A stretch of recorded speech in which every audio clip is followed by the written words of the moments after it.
నమస్తే, welcome to 4 sides TV. Hanamkonda BRS మాజీ MLA Aruri Ramesh ఇంటి దగ్గర హైడ్రామా కొనసాగుతోంది. మార్చి 12న హైదరాబాద్లో కేంద్ర హోంమంత్రి అమిత్ షాను కలిసిన ఆరూరి ఈ రోజు పార్టీకి రాజీనామా చేసేందుకు సిద్ధమయ్యారు. అక్కడికి చేరుకున్న ఎమ్మెల్సీ బసవరాజు సారయ్య మాజీ మంత్రి ఎర్రబెల్లి పార్టీలోనే ఉండాలని నచ్చచెప్పేందుకు ప్రయత్నిస్తున్నారు. మాజీ మంత్రి హరీష్ రావు ఆరూరితో ఫోన్లో పార్టీలోనే ఉండాలని కోరారు. ఆరూరి రమేష్ను తన ఇంటి నుంచి మాజీ మంత్రి ఎర్రబెల్లి దయాకర్ రావు, ఎమ్మెల్సీ బసవరాజ్ సారయ్య తీసుకెళ్లారు.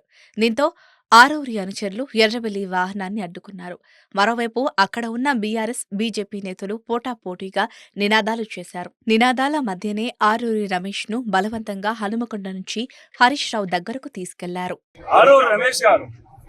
బీఆర్ఎస్ కు రాజీనామా చేసి భారతీయ జనతా పార్టీలో చేరుతున్నానని చెప్పేసి ప్రెస్ మీట్ పెట్టేసి బయటికి వెళ్ళగానే దయాకర్ రావు గుండాలతోటి ఆయన కిడ్నాప్ చేసేసి తీసుకొని హైదరాబాద్ పోతుంది.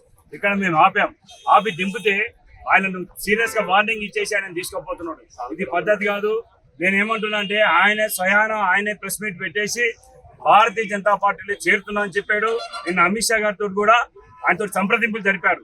కాబట్టి ఇది పద్ధతి కాదు. ప్రజాస్వామ్యంలో ఏది శాశ్వతం కాదు. నీ గుండాయిజం ఇంకా ఇక్కడ చెలాయించాలనుకుంటే మాత్రం దయాకర్ రావు అది పద్ధతి కాదు. పరిణామాలు చాలా తీవ్రంగా ఉంటాయి. ప్రజలు మొన్ననే తీర్పిచ్చిండ్రు, తగిన రీతిలో గురపాటని చెప్పిండ్రు. ఇలాంటి గుండాయిజం చేస్తే మాత్రం తీవ్ర పరిణామాలు ఎదుర్కొంటారు. మీరు ఇప్పటిదాకా కాంగ్రెస్ తోటి పెట్టుకున్నారు, భారతీయ జనతా పార్టీతో పెట్టుకోలేదు. భారతీయ జనతా పార్టీ పెట్టుకుంటే దాని పర్యావసానం ఏమింటుందో మీకు రుచి చూపిస్తాం. దయచేసి ఆయనంతా ఆయన రాజీనామా చేస్తున్నట్టు ప్రకటించింది కాబట్టి తక్షణమే ఆయన వదిలిపెట్టాలని భారతీయ జనతా పార్టీ డిమాండ్ చేస్తుంది.